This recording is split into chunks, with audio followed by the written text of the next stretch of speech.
Nouvelle année, nouveau défi, celui de vous servir des informations de grande qualité de première main. Madame, Messieurs, bonsoir et bienvenue dans cette édition. Voici les principaux titres à la une ce soir. En Côte d'Ivoire, la Coupe d'Afrique des Nations est au cœur des préoccupations. Avant le coup d'envoi de cette compétition, le 13 janvier prochain, ancienne gloire du football et acteurs politiques mènent une opération de planting d'arbres autour du stade Alassane Ouattara d'Ebimpe. Le constat dans ce journal. Sur le plan africain, c'est désormais officiel. L'Égypte et l'Éthiopie ont rejoint le BRICS, une organisation internationale qui regroupe plusieurs pays émergents. Ailleurs dans le monde, le Japon vit un nouvel an tragique. Le centre du pays a été frappé par un séisme qui a fait 84 morts. Bienvenue à tous, c'est un réel plaisir de vous retrouver pour cette deuxième édition de l'année 2024.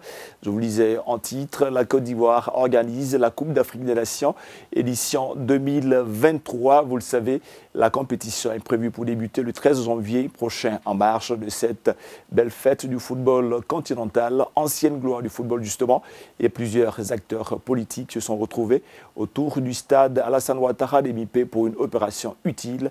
Il s'agit d'un planting d'arbres. Le constat tout de suite sur ces images. Des anciennes gloires du football ivoirien, des personnalités politiques et des artistes. Tous s'engagent pour une opération de planting d'arbres, une initiative portée par le groupe Can Green Africa Event. C'est un concept auquel j'ai pensé en regardant tout ce qui nous entoure. Je me suis dit qu'il fallait apporter une touche particulière à la CAN et c'est ainsi qu'on a initié ce concept.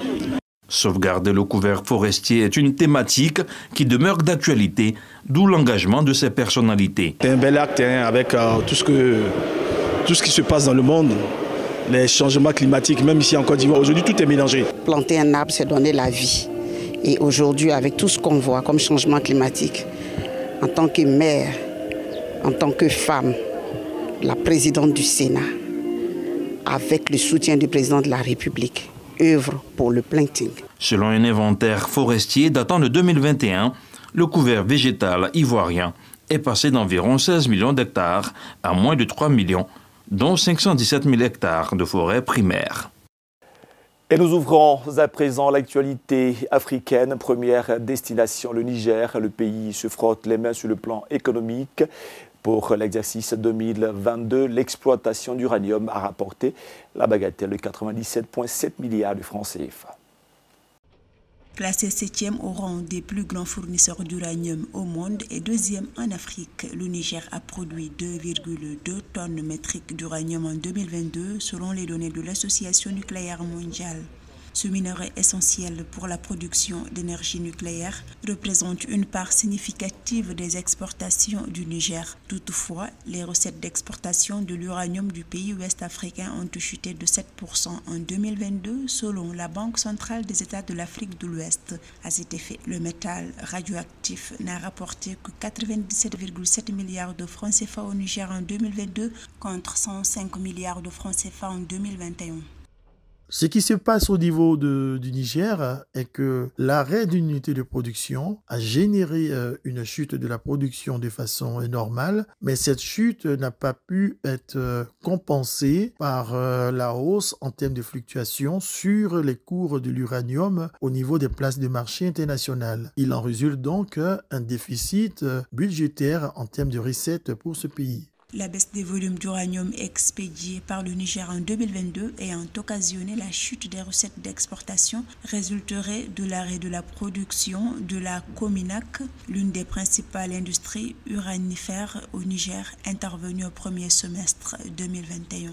Il est bien de comprendre que l'exploitation des mines d'uranium requiert de disposer de moyens financiers conséquents pour se doter d'unités opérationnelles assez sophistiquées au fur et à mesure que la mine devient mature et qu'elle prend de l'âge. Les investissements dont a besoin l'industrie de l'uranium au Niger se situent à 3 niveaux majeurs. Le premier, évidemment, c'est un investissement dans l'équipement, c'est-à-dire l'outil de production.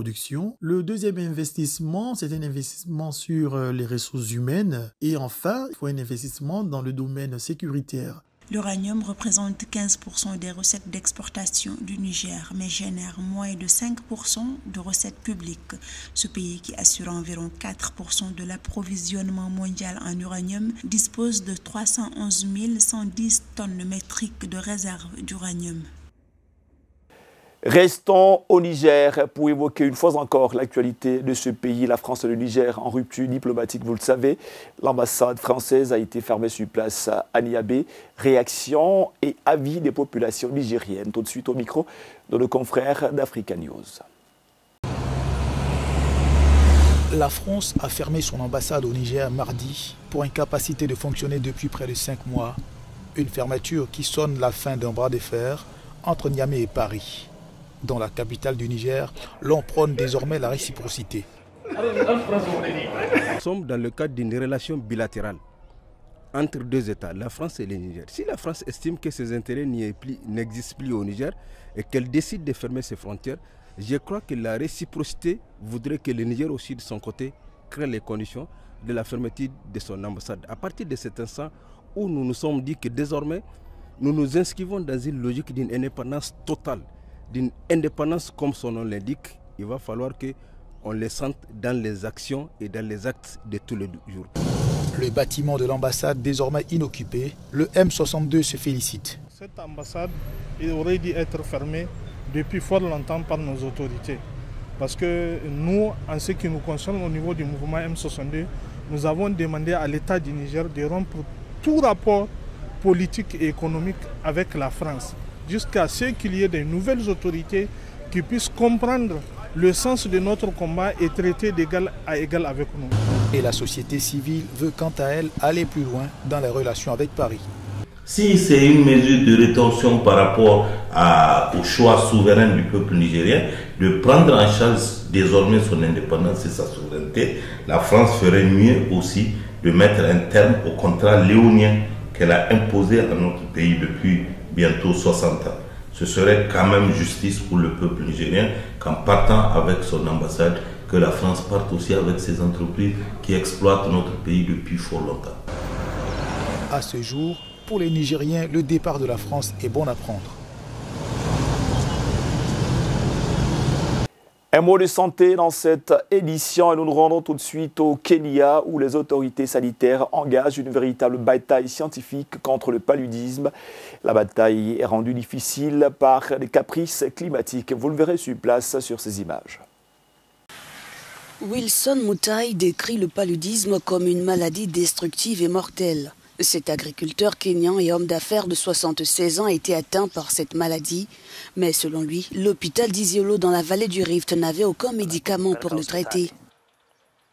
J'ai été transporté à l'hôpital et quand je suis arrivé, on m'a fait passer un test sanguin.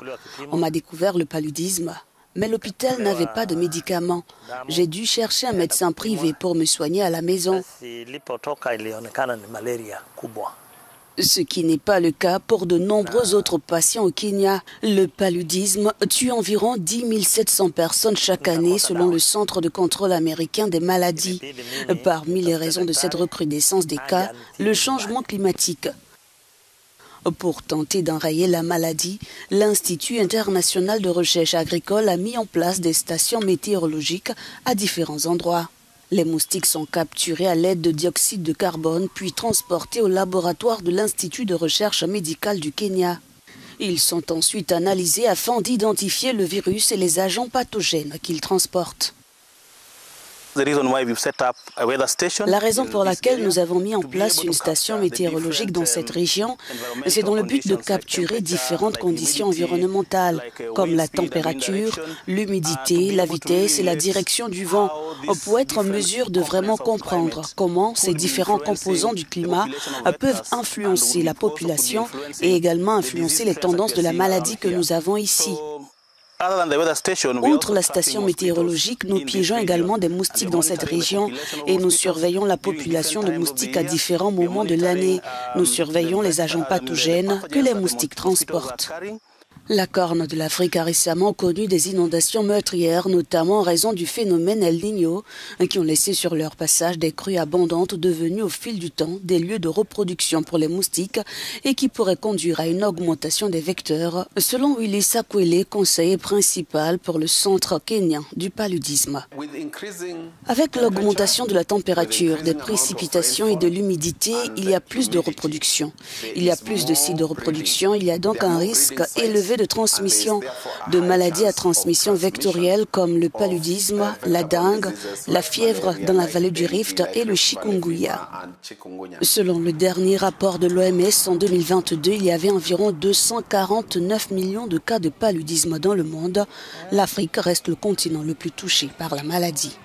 Je vous le disais en titre, c'est un excellent chapitre qui s'ouvre pour l'Éthiopie et l'Égypte. Sur le plan de la coopération internationale, ces deux pays africains viennent de rejoindre officiellement l'organe baptisé BRICS, une organisation internationale qui regroupe plusieurs pays émergents d'Amérique latine, d'Afrique et d'Europe. Le constat en images. C'est officiel. Depuis le 1er janvier 2024, l'Égypte et l'Éthiopie ont officiellement intégré les BRICS, la plateforme importante de coopération entre les marchés émergents et les pays en développement. Les deux pays ont été invités aux côtés de l'Arabie Saoudite, les Émirats Arabes Unis et de l'Iran à rejoindre le groupe en août 2023 après le 15e sommet des BRICS qui s'est tenu à Johannesburg en Afrique du Sud. L'intégration de l'Égypte et de l'Éthiopie au sein des BRICS est une excellente nouvelle pour le continent africain. Cela rentre dans une stratégie de vouloir élargir l'intégration des pays membres. Par ailleurs, ce choix-là a été porté notamment sur des critères économiques, puisqu'il ne faut pas oublier que c'est la genèse même des BRICS. Par ailleurs, il y a un réel engouement des pays africains avec de réelles velléités d'intégrer cette structure-là pour plusieurs raisons. Tout d'abord parce que c'est un moyen de pouvoir peser dans les relations internationales et sur l'échiquier mondial. Et par ailleurs, sur le plan économique, c'est l'espérance de pouvoir augmenter son PIB quand on sait que l'entité polarise 27% du PIB mondial. Composé initialement du Brésil, de la Russie, de l'Inde et de la Chine, puis de l'Afrique du Sud, le bloc a acté son élargissement fin août 2023. L'organisation qui produit 23% de la richesse mondiale et rassemblant 41% de la population globale revendique un équilibre économique et politique mondiale multipolaire, notamment au regard de l'hémogie de l'Occident. Avec cette idée et cette doctrine de vouloir commercer en monnaie locale entre les pays membres. Et puis ça entre également dans une stratégie géopolitique puisque désormais les BRICS a toujours soutenu l'idée d'un monde multipolaire et dans cette idée-là sortir de la dollarisation des échanges économiques. Donc on espère bien évidemment que l'élargissement de ces pays va pouvoir profiter au continent et que dans les décennies à venir, pourquoi pas espérer d'autres pays intégrer cette entité. Rappelons que la dernière expansion des BRICS remonte à plus de 10 ans, soit depuis la décision du groupe de pays de coopter l'Afrique du Sud. Les deux pays africains rejoignent ainsi l'Afrique du Sud qui était jusque-là le seul du continent à faire partie des BRICS. Avec l'adhésion officielle de l'Égypte et de l'Éthiopie, de l'Arabie Saoudite, des Émirats Arabes Unis, de l'Iran, les BRICS comptent désormais 10 membres. Et nous évoquons l'actualité internationale. À présent, vous le savez, la guerre entre le Hamas et Israël se poursuit. Un conflit qui pourrait toucher l'ensemble de la région du Proche-Orient, surtout après l'assassinat par l'armée israélienne du numéro 2 du Hezbollah, un mouvement jugé terroriste par les États-Unis d'Amérique. Sur ces images diffusées par Tsahal, des frappes menées par les forces israéliennes en direction du Liban sur des infrastructures qui seraient liées au Hezbollah. Selon l'armée israélienne, ces frappes ont été menées hier en réponse à des tirs provenant du Liban. Après la mort du numéro 2 du Hamas, Saleh El-Arouri, dans une frappe près de Beyrouth, imputée à Tsahal, le porte-parole de l'armée a déclaré qu'Israël se tenait prêt à tout scénario. Tandis que le puissant chef du Hezbollah a menacé l'État hébreu dans un discours en déclarant que la mort du numéro 2 du Hamas, qu'il a qualifié de crime, ne restera pas sans riposte ni impunie. Les craintes d'extension du conflit s'accroissent.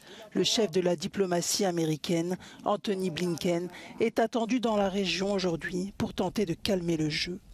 Pendant ce temps, dans la bande de Gaza assiégée, où la situation humanitaire est au bord du chaos, l'offensive israélienne se poursuit. Mardi dernier, des bombardements israéliens sur un bâtiment du Croissant Rouge à Khan Younes, au sud de l'enclave palestinienne, ont tué 5 personnes, dont un nouveau-né. Selon l'organisation, 3 autres personnes ont été blessées, dont un secouriste volontaire. Ce tir a semé la panique dans le bâtiment du Croissant Rouge qui abritait des personnes déplacées. Depuis le début du conflit, plus de 22 000 Palestiniens ont été tués, dont une majorité de femmes et d'enfants. Une page sombre dans cette édition, je vous lisais également en titre. Le Japon a vécu un nouvel an tragique. Un séisme a frappé le cœur de la capitale Tokyo, faisant plusieurs dizaines de morts. Le bilan provisoire a fait état de 84 morts à l'heure qu'il est. Les chances de retrouver des survivants se réduisent dans le centre du Japon, où près de 80 personnes sont toujours portées disparues, 3 jours après le puissant séisme du Nouvel An, qui a fait 84 morts selon le dernier bilan provisoire. Le Premier ministre Fumio Kishida a appelé le pays entier à se concentrer sur les sauvetages.